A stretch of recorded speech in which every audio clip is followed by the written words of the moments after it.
हिंदू उत्तराधिकार अधिनियम में जो है वो बदलाव किया गया। क्या बदलाव हुआ?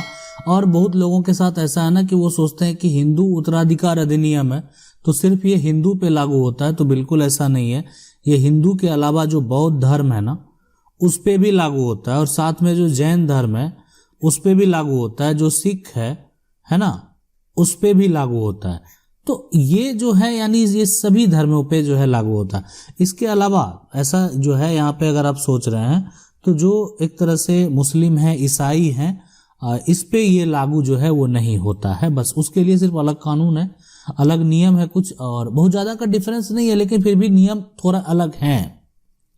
लेकिन अब हिंदू उत्तराधिकार अधिनियम में क्या बदलाव हुआ है, और ये देखें ये जो नियम है ना, आप समझ लें बहुत हद तक नियम सब में सिमिलर है, लेकिन कुछ ऐसे नियम है जो कि जो एक तरह से जो मुस्लिम के लिए, ईसाई के लिए कुछ अलग जो है यहाँ पे हैं, वो भी हम जो है बताने का प्रयास करेंगे। अगर आप चाहते हैं कि हम उससे संबंधित भी जो है टॉपिक लाएं तो आप हमें कमेंट करके बता सकते हैं, तो उससे संबंधित जो है वो हम डिटेल से बताने का प्रयास करेंगे कि वहाँ पे क्या उसके नियम हैं। अब चलिए इसको समझते हैं कि आखिर जो हिंदू उत्तराधिकार अधिनियम में है वो क्या बदलाव किया गया है, और इसका जो है यहाँ पर जो बदलाव हुआ तो उसमें क्या क्या जो है सुधार किया गया, क्यों बदलाव किया गया, क्या कारण रहा होगा बदलाव करने का।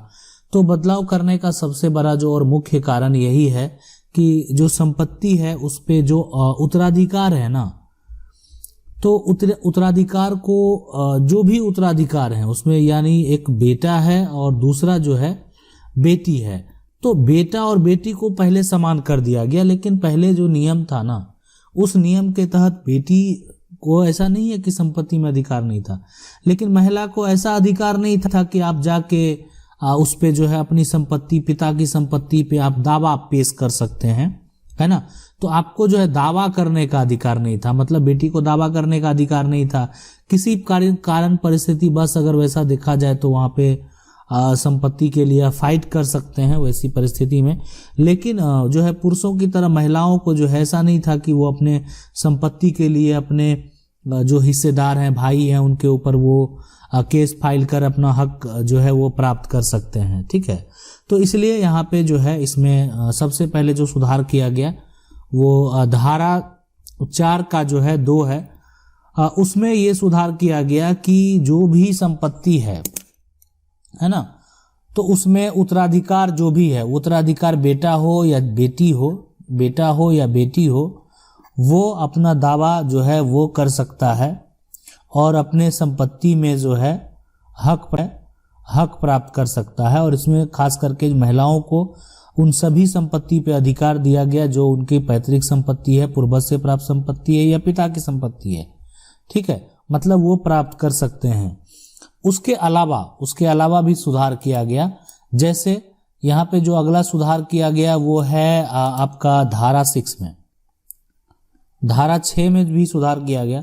इसमें क्या कहा गया, देखिए महिला का जो संपत्ति का अधिकार है ना, जो पहले था कि जब महिला के जो भी मतलब एक तरह से उपहार में अगर किसी तरह का दिया गया हो, है ना, उपहार आप समझ सकते हैं कि उपहार में अगर वो संपत्ति मिला हो तो ठीक है, दे सकते हैं, लेकिन वहां पे जो है ऐसा नहीं कि उसको आपको परिवार का सदस्य माना जाएगा।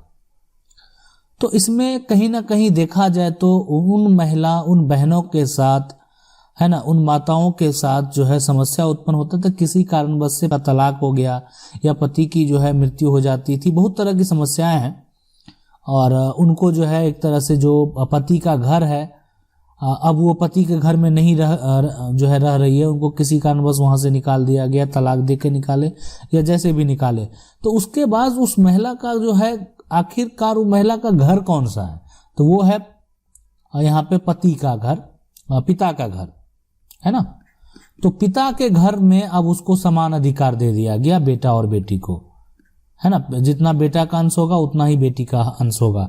तो पहले ये था कि यहाँ पे ये वहां पे दावा तो पेश नहीं कर सकती थी, तो अब जो है यहाँ पे समान अधिकार, इसमें सुधार करके धारा 6 में जो सुधार करने के बाद जो है समान अधिकार दे दिया गया। तो अधिकार प्राप्त करने में ये धारा आपको जो है मदद प्रदान करेगा। तो इस तरह से जब हम कोर्ट में जाते हैं, जब पूरा रिपोर्ट तैयार होता है, जो आपका जवाब है, जो समस्या है, तो यहाँ पे जो नियम है उसको वहाँ एक तरह से सबमिट किया जाता है लिखित तौर पे कि आखिर आपका यहाँ पे आज जो आप हक प्राप्त करने के लिए आए हैं तो आपका अधिकार क्या है।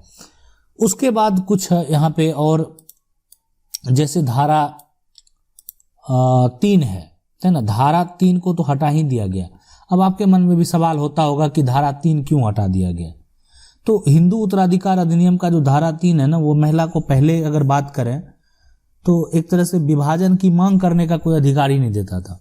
मान लेते हैं कि कोई भी इतनी बड़ी संपत्ति है, इसमें एक पिता है, उनके 2 बेटे हैं, एक बेटा है और बेटी है ना। तो इसमें अगर देखा जाए तो यहाँ पे तो इसमें क्या होता था कि इस बेटी अगर कभी चाहे ना इसको विभाजन करके हक प्राप्त करना है, माना 3 हिस्से में अगर मान लेते हैं, एक हिस्सा जो है वो बेटी का अभी हो रहा है, तो पहले ये धारा जो है ना, ये धारा यही है कि ठीक है, आपको ये अधिकार नहीं है कि पुरुष की तरह आप जो है दावा करके आप अपना अधिकार ले सकते हैं। तो ऐसा किया गया कि इसको संशोधन करके ऐसा करते हैं कि इस कानून में ही संशोधन करके इसको हटा ही दिया जाए। तो हटाने के बाद ये अधिकार प्राप्त हो गया कि अब जो है, जब इस धारा 3 हट गया ना यहाँ पे, तो अब जो बेटी है वो अपना दावा पेश कर सकती है।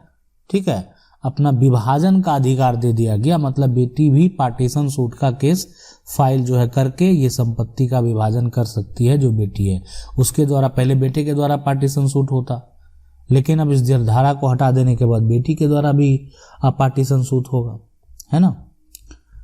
अब सवाल उठता है कि क्या संपत्ति का अधिकार एक कानूनी अधिकार है। तो संपत्ति का अधिकार की बात आज हम करते हैं, कोई भी संपत्ति का अधिकार, तो क्या ये मेरा कानूनी अधिकार है। देखिए संविधान जो है ना, संविधान का अधिनियम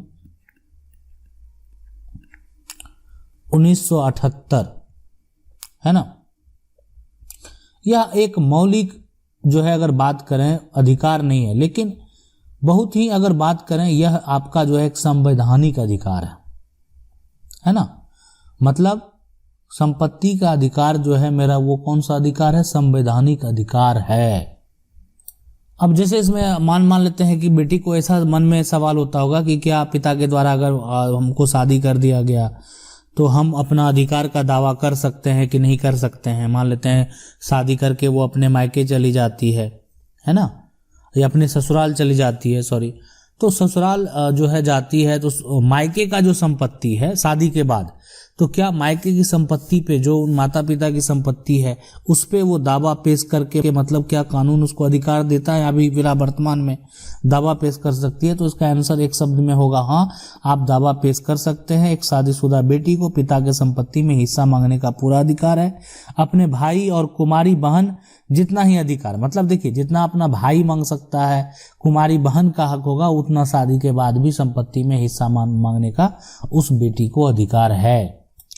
अब मन में ये भी सवाल होता होगा कि अगर बच्चा सौतेला है, मान लेते हैं किसी का बेटा ही है, अब वो पहली पत्नी है, उससे बच्चा जो है नहीं हुआ, दूसरी पत्नी से बच्चा हुआ, तो सौतेला बेटा है, तो क्या उस संपत्ति, क्या हिंदू उत्तराधिकार अधिनियम जो है उसको, उसमें ऐसा प्रावधान है कि उसको अधिकार, बिल्कुल। देखिए जो दूसरी पत्नी जो है बिना तलाक का, मान लेते हैं दूसरी कोई पत्नी से जो है उसको बच्चा हुआ, तो उस बच्चे का भी उस प्रॉपर्टी में वो उत्तराधिकारी माना जाएगा और उसमें जो है उसको बराबर का हक मिलेगा। ऐसा नहीं है जो है एक तरह से सौतेला बच्चा है तो उसको हक यहाँ नहीं मिलेगा।